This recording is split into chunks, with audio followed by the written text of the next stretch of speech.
이번에는 말했거나 말하려는 것을 해명하는 전치사 포를 살펴봅니다. 전치사 포는 있었거나 있을 일의 어떠함, 혹은 어찌함을 구체적으로 설명할 때 누구, 혹은 무엇 때문에 그러한지를 지정해서 알게 합니다. 그래서 여기서는 포의 역할명을 해명 전치사로 바꾸고 설명하겠습니다. 해명은 까닭이나 내용을 풀어서 설명하는 것이고요. 전치사는 상황 구체화 어구 앞에 위치하게 되는 상태사라고 하고 시작하겠습니다. 영어에서 포의 출현 빈도를 보면 전체 전치사 중에 화자에 의해 선택되는 비율은 상당합니다. 그렇다면 그 사용처는 어디로 제한되는 것일까요? 영어를 제2 언어로 학습해서 모방해야 하는 사람으로서는 전하고자 하는 말을 생산할 때 이미 익숙해진 모국어 개념이 먼저 작용하는 것을 피할 수가 없을 것입니다. 우리의 사전들도 포를 위에서, 향하여, 대하여, 동안, 때문에 등등 여러 가지로 예시해 두고 있는 것도 학습자의 모국어 개념에 기초한 것입니다. 그렇지만 이런 해석은 결국 우리 언어로의 번역과 통역을 위한 편의 제공일 뿐으로 원어민의 그것과 일치할 수는 없습니다. 무엇보다도 영어 모국어 화자들이 포를 발화할 때 우리의 사전이 제시하는 한국어적 의미와 대응되는 개념으로 사용하지 않는다는 점입니다. 또 예문 1과 2에서처럼 다른 전치사와의 변별도 있어야 합니다. 이 구문들은 두 단어만 다르고 의미 차이가 났는데 물론 포와 투 때문입니다. 이러한 의미 차이는 사용된 전치사에 따라 나타난 것이므로 여기서는 포가 사용되는 구문들을 살펴보면서 이 어휘의 역할 기능과 그에 따른 작용 개념을 도출해 보겠습니다. 먼저 동사룩의 작용 개념을 모습을 드러나게 한다라는 심층 의미로 받아들이고 하나의 문장은 주어의 동작에 영향을 받는 의도 대상, 이른바 목적어가 있고 그 대상은 심층적으로 수동적 처해짐을 당하는 구조로 이루어졌음을 전제로 하겠습니다. 이 같은 구조로의 분석에 따르면 동사룩은 대상에게 동작을 끼쳐야 하고 그 동작은 심층적으로 자기 대상 사역을 하게 되는 것으로 볼 수 있습니다. 이와 같은 분석은 심층 구조상으로 동사를 반드시 목적 대상에게 동작을 끼치게 하는 사역성으로 타동사화하고 주절 주어의 능동적 행위에 따른 피역 대상의 수동적 처해짐과 그것이 처한 상황에 대한 부가서술이 영어 구문 형성의 기저 현상임을 받아들이고 시도한 것으로서 이것은 다음과 같이 정리됩니다. 주어의 능동적 행위에 따른 의도 대상의 수동화 현상이 영어 구문 형성의 심층 기반에 있고 주어 플러스 동사 플러스 대상 플러스 상황 구체화 형식으로 나열됩니다. 그런데 이와 같은 심층적 구조에 동사룩의 표층적 의미인 보다를 적용해보면 자기 자신 마이셀프를 보는 이상한 표현이 되고 맙니다. 표층적 구조에서도 보다라는 타동사적 의미일 경우이면 예문 1에서처럼 전치사 없이 직접 마이카가 대상으로 이어져 비문이 됩니다. 이와 같은 현상은 동사룩이 우리말의 보다라는 동작으로 작용하지 않고 있음을 말해주는 것이므로 이미 밝혀둔 모습을 드러나게 한다라는 심층 개념으로 본문에 적용해야 합니다.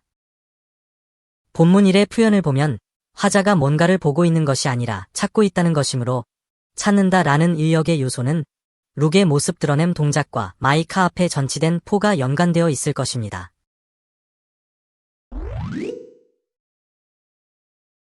앞에서 찾는다라는 의역의 작용 요소는 포에 관련되어 있을 것이라고 했는데 본문 2에 그렇게 적용해보면 의사를 찾으러 가줄 것이냐가 되어 어색한 표현이 되고 맙니다. 그리고 예문 1과 2에서 보면 찾는다라는 요소가 포의 직접적인 의역 요소일 수는 없음을 알 수 있습니다. 예문 1 표현에서 보면 찾는다라는 의역은 불가능합니다. 그보다는 우리말 위에서가 적절할 것입니다. 그러나 예문 2에서 보면 또 그렇지 않습니다. 개들이 모두 조용한 것은 음식을 위해서 조용한 상태가 된 것이 아니라 음식이 차려지고 있기 때문에 조용해진 것입니다. 그런데 예문 1과 2 모두에서 주어가 그런 동작, 즉 바이나 웨이트 할 만한 이유가 되는 대상이 전치사 포의 대상으로 제시되고 있음을 볼 수 있습니다.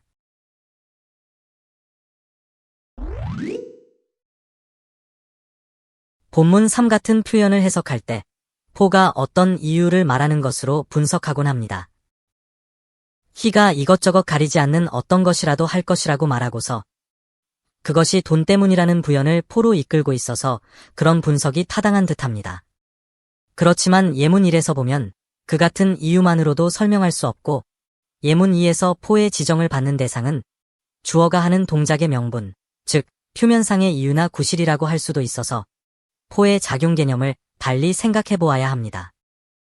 예문 1에서는 모두 어른이기 때문에 조용하다는 것이 절대적 이유는 아니지만 표면상의 이유는 될 수 있고 예문 2 표현은 올 때문에 갔다가 가시만 가져왔다는 표현의 속담인데 그들이 가게 된 구실을 제시하려고 포를 전치시켜 표현된 것으로 볼 수 있습니다.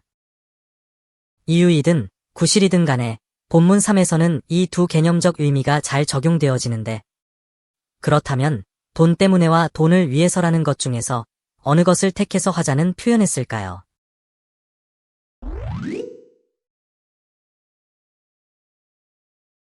본문 4 표현에서 주어가 하는 스피크는 웃음을 위해서 하는 동작일 수 없습니다. 웃기 위해서 말을 할 수 없는 것이 아니라 웃느라 말을 하지 못하는 것입니다. 본문 4의 경우는 포의 의미 지정을 주어가 그렇게 동작하게 되는 근거를 들거나 명분을 댄다로 보는 것이 적절한데 화자는 주어인 희가 말을 할 수 없었을 것으로 보는 이유를 래핑으로 제시해서 그 근거가 이것이다 라고 의미를 구체화하고 있습니다.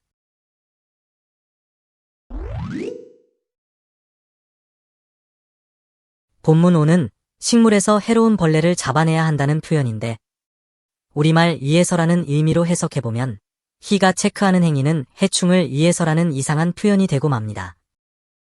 해충을 잡기 위해서는 먼저 찾음의 행위가 선행되어질 것이므로 체크는 해충을 찾기 위해서 하는 동작일 수밖에 없을 것입니다. 따라서 찾음의 요소는 맨 앞 본문 1의 내용인 차를 찾음이 그렇듯 화자의 마음속에 자리잡은 명분이고 그 명분에 따른 주어 동작의 근거를 포로 지정하고 있음을 알 수 있습니다. 예문 1은 그 명분의 근거를 제시해 보이는 표현입니다. 예문 2의 분석으로 보면 이트로는 방문 당시의 상황을 유추적으로 지정해서 인용한 것이고 포로는 그 상황에 대한 해명자료, 즉 그 명분을 제시하고 있습니다. 이어진 주절에서는 이트로 지정했던 상황을 구체화하려고 무지정 구문으로 당시 상황을 설정해 보인 구문 형태입니다. 그렇다면 이제는 포의 역할 기능을 마음속의 근거 제시로 바꾸어 분석해 보겠습니다.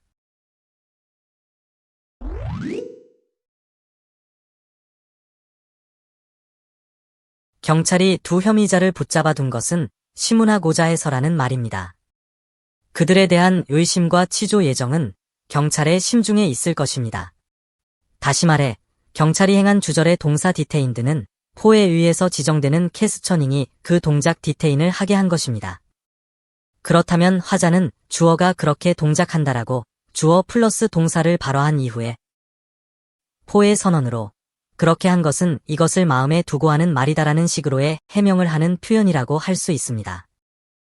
예문 1에서 보면 일반적으로 어린 꼬마는 건방을 떨지 않는다는 마음속의 근거물로 어키드 유어 사이즈를 부과해서 앞에서처럼 말해야 하는 이유가 되는 해명의 자료를 제시하고 있습니다. 다음 구문에서 그 같은 해명이 개연성이 있음을 확인해 보겠습니다.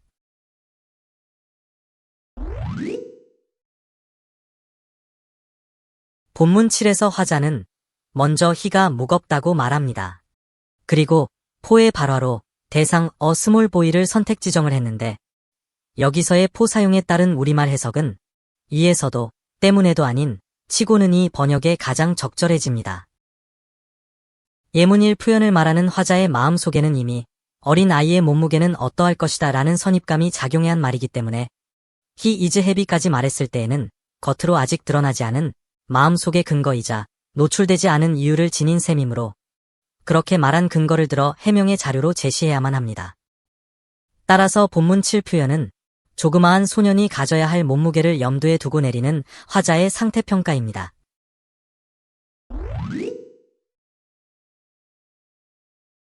본문 8 표현은 문법적으로 포, 투, 구문형으로 구분짓고 해석의 편의를 가지게 되는데 지금까지의 분석에 따라 서술 순서대로 해석해보면 이렇습니다.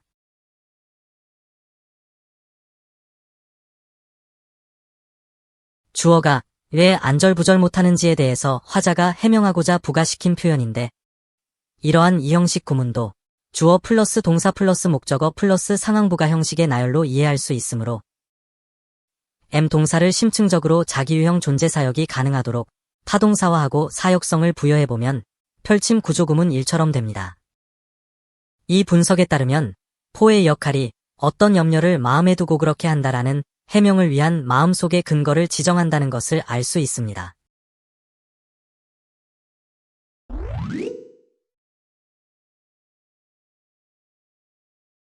본문 구 표현은 이른바 it, 포, to 라는 분석의 틀로 해석하게 하는 구문형인데, 이 같은 구조의 표현에서 포의 해명이 to 이하도 포함하는 것인지 생각해봐야 하는데요. 왜냐하면 to 이하를 포함하고 안 하고에 따라 예시 1과 이 두 가지 의미로 해석될 수도 있기 때문입니다. 내가 아이를 낳은 것은 행운이다 해서 주어부에 해당하는 것은 포미, to have a baby이고, 이것을 it is fortunate의 주어 it에 적용해보면 예문 1 표현에서처럼 it로 유추되는 내용이 됩니다. it의 역할이 유추적인 상황 지정이고, 앞에서 살펴본 포의 해명성을 고려하면 it는 전제적으로 앞에서 발생한 수동적 처해짐을 유추해서 지정하게 되는데, 포는 그 수동적 처해짐에 대한 해명 자료를 제시하려는 선택어휘인 셈입니다. 그런데 예문 1과 같은 분석은 주어와 보어를 같은 것으로 보는 데서 오는 오류를 피할 수 없습니다. 주어는 행위 발생자이고 보어는 그에 대한 구체화 서술이므로 서로는 분명히 달라야 하는데, 포미를 to have와 분리해서 it, to 라는 해석에 틀인 가주어 진주어로 분석해보면 가주어 it는 to 이하를 대신하는 것이어야 하므로 이처럼 다른 해석이 나오게 됩니다. 내게 있어서 행운이라는 점은 같으나 아이를 내가 낳지 않은 상태 표현일 수도 있기 때문에 중의적일 수 있습니다. 이것은 it, 포, to 같은 구문 구조를 진주어 가주어로 나누어 분석하려는 데서 오는 혼란입니다. 포 이하를 발화 순서 그대로 받아들이는 것이 말하는 사람의 의도 그대로를 인지하게 하는 타당한 분석 방법이 될 수 있습니다. 심층 구조적 분석의 틀에서 보면 to have a baby는 it is fortunate에 부가된 상황부가 서술이 아니라 it is fortunate form이라는 순차적으로 생겨나는 상황에 대한 상황 부가 서술로 이해하는 것이 더 합리적일 수 있기 때문에 예문 3과 같은 순차적 수식 관계로 이해하는 것이 가능해집니다. 발화 순서 그대로를 받아들여야 하는 이유로는 예문 4에서의 ing 구문이 3에서의 투부정사 구문과 유사한 구문 형성을 드러내고 있고, 표현 방법적인 면에서도 일치성을 보여주기 때문입니다. 예문 4는 예문 3의 포, to가 포 ing로 바뀌었을 뿐으로 I am o를 말한 것에 대한 같은 해명으로 볼 수가 있고, 기능면에서는 to에 의한 동작의 당위성이 ing에 의한 확정성으로 바뀐 것뿐입니다. 지금까지 살펴본 포에 대한 역할 기능과 그에 따른 작용 개념은 이렇습니다. 첫째, 포는 주절 동작의 명분, 즉 표면상의 이유나 구실이 되는 대상을 이끕니다. 둘째, 포 이하는 화자가 주절을 말한 그 근거로 제시됩니다. 셋째, 포는 화자가 염두에 두고 말하는 주어 동작에 대한 해명을 이끕니다. 이제는 도출한 포의 역할 기능과 작용 개념으로 해명 전치사 포의 사용이 자유로워지시기 바랍니다. 구독을 눌러두시고 또 다른 어휘 분석도 놓치지 마세요. 이러한 문법 분석이 낯설거나 어려우시면 반복해보세요. 영어가 새롭게 다가올 것입니다. 자세히 보시려면 출판되어 있는 전자책과 종이책을 활용하세요. 물론 홈페이지에서는 무료로 보실 수 있습니다.